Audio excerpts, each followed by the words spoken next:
Mes frères et sœurs, bonjour. Je suis vraiment très heureux de vous retrouver en ce matin. Que Dieu vous bénisse. On va encore passer un moment autour de la parole du Seigneur. Amen. Et je vous invite à aller dans le livre des Romains, chapitre 12, versets 1 à 2. Il est dit, « Je vous exhorte donc, frères et sœurs, par les compassions de Dieu, à offrir vos corps comme un sacrifice vivant, saint, agréable à Dieu, ce qui sera de votre part un culte raisonnable. Ne vous conformez pas au monde présent, mais soyez transformés par le renouvellement de l'intelligence, afin que vous discerniez quelle est la volonté de Dieu, ce qui est bon, agréable et parfait. » Le thème de ce matin, c'est un culte raisonnable. Et premier point, le texte nous parle ici d'offrir un sacrifice. Alors peut-être que cela t'a étonné, parce que le sacrifice nous ramène forcément à l'ancienne alliance, à l'Ancien Testament, où dans la loi, le sacrificateur devait offrir un sacrifice dans le temple à l'Éternel. Mais aujourd'hui, nous n'avons plus besoin de cela. Grâce à Jésus-Christ, par Jésus-Christ, qui s'est offert comme sacrifice perpétuel pour nous. Et il est mort une fois pour toutes, il n'y a plus besoin de ces sacrifices. Mais le texte de Romains nous dit, offrez un sacrifice. Il va dire, offrez vos corps en sacrifice.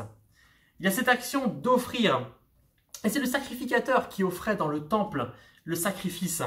Et voyons-le ensemble. Aujourd'hui encore, il y a le temple et il y a le sacrificateur. Le temple, c'est nous, c'est nos vies. 1 Corinthiens 3,16 nous dit, « Ne savez-vous pas que vous êtes le temple de Dieu et que l'Esprit de Dieu habite en vous ?» Donc tu es le temple de Dieu et tu peux y offrir des sacrifices. Tu offres ton corps en sacrifice au Seigneur. Il y a le temple, il y a aussi les sacrificateurs. 1 Pierre 2,9, vous par contre, vous êtes une race élue, un sacerdoce royal, une nation sainte, un peuple racheté, afin d'annoncer les vertus de celui qui vous a appelé des ténèbres à son admirable lumière. Amen, tu es sacrificateur du Seigneur. Donc on le voit, il y a le temple, il y a le sacrificateur, et il nous manque le sacrifice. Qu'offrons-nous en sacrifice ? Le texte nous parle au verset 1 d'offrir nos corps en sacrifice. Nous devons nous offrir nous-mêmes. Mon frère, ma sœur, aujourd'hui tu dois être sacrificateur et sacrifice. Sacrificateur, celui qui offre, et le sacrifice lui-même qui est offert. T'offrir en sacrifice au Seigneur. Et donc il faut que le sacrifice de ta vie, il soit saint, il soit agréable, il soit vivant devant le Seigneur. Un sacrifice qui lui plaise. Le culte de l'Éternel, du Seigneur, il ne s'arrête pas lorsque les portes de l'Église se referment. Mais le culte, il continue en nous, en permanence. Et nous pouvons et nous devons donc offrir un culte en l'Éternel. Je dirais, nous offrir en culte à l'Éternel. C'est ce qui est dit dans ce texte de Romains. Offrez, ce sera un culte raisonnable. Nous devons nous offrir en culte au Seigneur. Et même, de parler des cultes que nous allons offrir individuellement, la qualité de ces sacrifices, des cultes que nous allons faire au Seigneur tous les jours de notre vie, lorsqu'on va se réunir le mardi, le jeudi, le vendredi, le dimanche, chaque jour, alors nous allons vivre des cultes en commun d'autant plus puissants, d'autant plus merveilleux, parce que nous mettrons en commun tout ce que nous sommes devant le Seigneur, nos cultes saints, nos sacrifices agréables au Seigneur, et cela va être merveilleux de vivre ensuite ces cultes ensemble qui plaisent au Seigneur. Donc premier point, on l'a vu, nous devons être sacrificateurs et sacrifices. Et deuxième point, nous devons aussi faire et être un culte. Je répète, nous devons faire et être un culte pour le Seigneur. Le texte dit bien, offrez vos corps. Et un peu plus loin, ce sera un culte raisonnable. Il y a donc deux actions, faire et être. Et Dieu demande que nous n'allions pas seulement faire un culte, que nous n'ayons pas seulement une démarche d'aller quelque part pour participer à une tradition, à une religion. Le Seigneur, il veut que nous allions au culte en nous. Il veut premièrement que le culte, il soit là. Avant qu'il y ait une manifestation extérieure, il veut que le culte, il soit ici, il soit sincère, il soit vrai. Et nous ne devons pas être dans une tradition, dans une religion qui fait que nous répétons tout le temps les mêmes choses. Et parfois, nous sommes un peu faux. Parce qu'en nous, il n'y a pas ce culte, il n'y a pas ce sacrifice saint, vivant, agréable pour le Seigneur. Il faut être vrai. Il faut être un culte vrai parce que tout sera dévoilé, parce que le Seigneur sait toutes choses.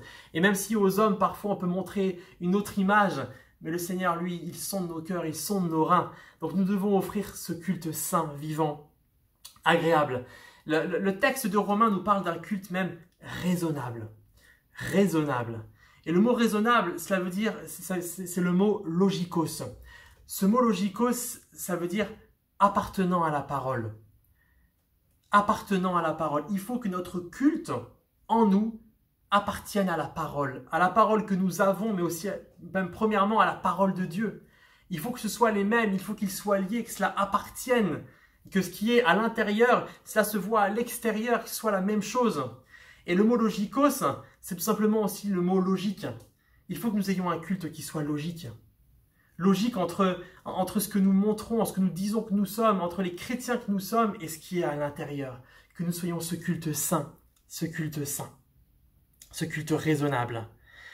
Et pour cela, le texte de Romains nous donne 3 points pour que nous puissions être ce culte raisonnable. Le premier, nous l'avons vu ensemble, c'est ce que nous devons faire. Offrir nos corps en sacrifice. Mon frère, ma sœur, il faut offrir nos corps. Offrir cette enveloppe charnelle au Seigneur. Dans l'Ancienne Alliance, dans l'Ancien Testament, dans le Temple, un animal mourait devant Dieu. Il y avait ce corps qui était offert pour le péché. Et c'est plus nécessaire parce que Jésus a offert le sien. Il est le sacrifice perpétuel, je le répète. Et on n'a plus à mourir à cause de nos péchés parce que nous vivons en Jésus. Mais Dieu veut que ta vie, la manifestation de ta vie, soit un sacrifice. Ce que tu fais dans ta vie, ce soit un sacrifice, un culte pour lui. Dieu désormais demande un sacrifice qui est vivant. Alors qu'à l'époque, le sacrifice était tué, l'animal était tué. Aujourd'hui, nous devons être un sacrifice vivant. Chaque jour de notre vie, être vivant pour lui et vivre pour lui. C'est ça le culte qui lui plaît, qui lui est agréable. Que tu sois un être vivant pour lui. Chaque jour de ta vie, tu vis pour le Seigneur. Et pour que nous soyons un sacrifice vivant pour Jésus, nous devons mourir au péché. Cela engage une mort, le sacrifice, forcément. La mort, c'est plus la mort de nos vies, la condamnation. La Bible nous dit que le salaire du péché, c'est la mort. Nous n'avons plus à mourir à cause de nos péchés, mais nous devons mourir au péché. Pour que ce sacrifice, il y ait cette mort, mais que ce soit la mort au péché qui nous permet de vivre en Jésus-Christ. Jésus, lui, a offert son corps en sacrifice pour nous. Et ce corps, il était parfait. Il l'a tenu parfait. Il a tenu jusqu'au bout. Il a tenu bon pour que sur la croix, il puisse offrir un sacrifice parfait. Pour qu'il puisse mourir pour nous afin que nous puissions vivre en lui. Alors nous, dans notre vie, nous les sacrifices vivants, nous devons rester saints. Nous devons chercher à lui ressembler pour que nous puissions lui offrir un sacrifice de bonne odeur, un sacrifice d'action de grâce, de remerciement. Seigneur, tu es mort pour moi, je veux vivre dignement pour toi. Je veux être ce sacrificateur, Seigneur, qui se purifie, qui se sanctifie pour offrir un sacrifice. Et ce sacrifice, il est aussi saint, il est aussi pur, il est agréé par toi, Seigneur, il te plaît. Il te plaît. Cherchons à le faire pour le Seigneur, mes frères et sœurs. Donc comment faire? Le verset 2 nous dit que nous devons ne pas nous conformer au monde, mais être renouvelés par l'Esprit. Voyons ensemble Philippiens 4, verset 8. Il est dit au reste, frères, et j'ajoute frères et sœurs, que tout ce qui est vrai, que tout ce qui est honorable, que tout ce qui est juste, que tout ce qui est pur, tout ce qui est aimable, tout ce qui mérite l'approbation, tout ce qui est vertueux et digne de louange, soit l'objet de vos pensées. Enfin, ma sœur, il faut que tu aies des pensées qui soient renouvelées, pour que tu ne penses plus comme ce monde.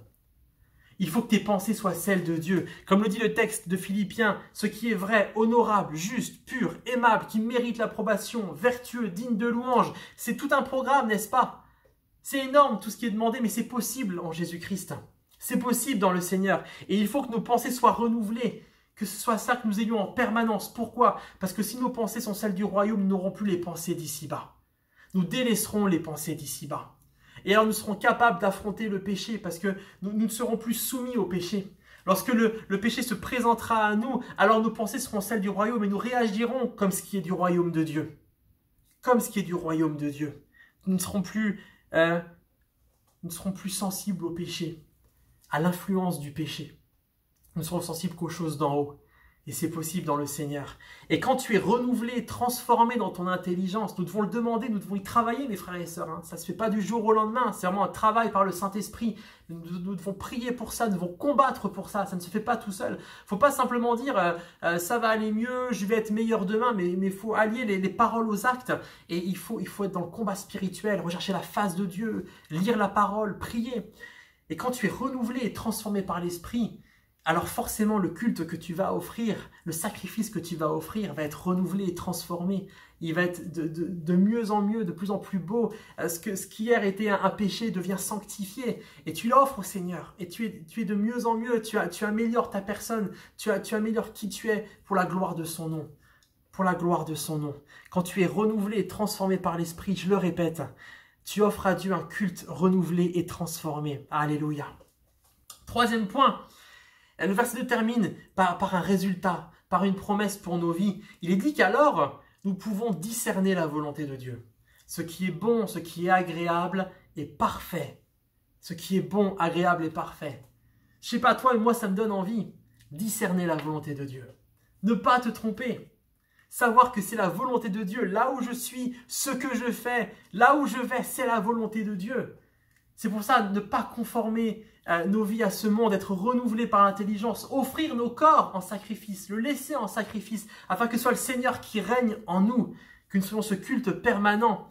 Et alors Dieu, il nous donne sa volonté. Il nous parle des choses, il nous dit ce qui est bon, agréable et parfait pour nos vies, selon lui. Et alors, nous pouvons ne plus nous tromper. Nous pouvons être sur le chemin qu'est Jésus. Et Jésus, ce chemin, c'est la vérité et la vie. Et c'est ce qui est bon pour nous, c'est ce que nous souhaitons pour nos vies. Amen. N'est-ce pas ce que nous souhaitons pour nos vies? Donc concluons ensemble, mes frères et sœurs. Lorsque nous avons offert nos corps comme un sacrifice vivant, saint, agréable à Dieu, finalement nous n'avons rien fait d'extraordinaire. Nous avons juste été un culte raisonnable. Un culte raisonnable. Et Dieu ce matin te demande de faire et d'être. Il te demande d'être sacrificateur et le sacrifice en lui-même aussi, que tu t'offres en sacrifice pour le Seigneur. Imaginons juste un instant, nous pouvons être sacrificateurs, nous pouvons être celui qui offre le sacrifice, donc celui qui se tient devant le Seigneur. Prends ce rôle, prends cette tâche, elle est demandée par le Seigneur, elle est offerte par le Seigneur pour ceux qui sont en Jésus-Christ. Tu offres le sacrifice, quelle action merveilleuse, tu fais monter devant le Seigneur.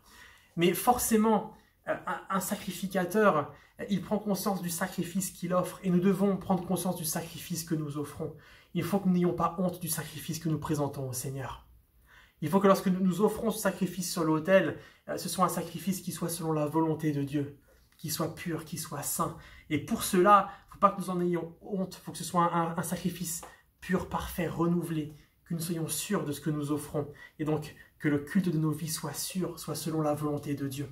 Pour cela, nous devons faire un sacrifice logikos.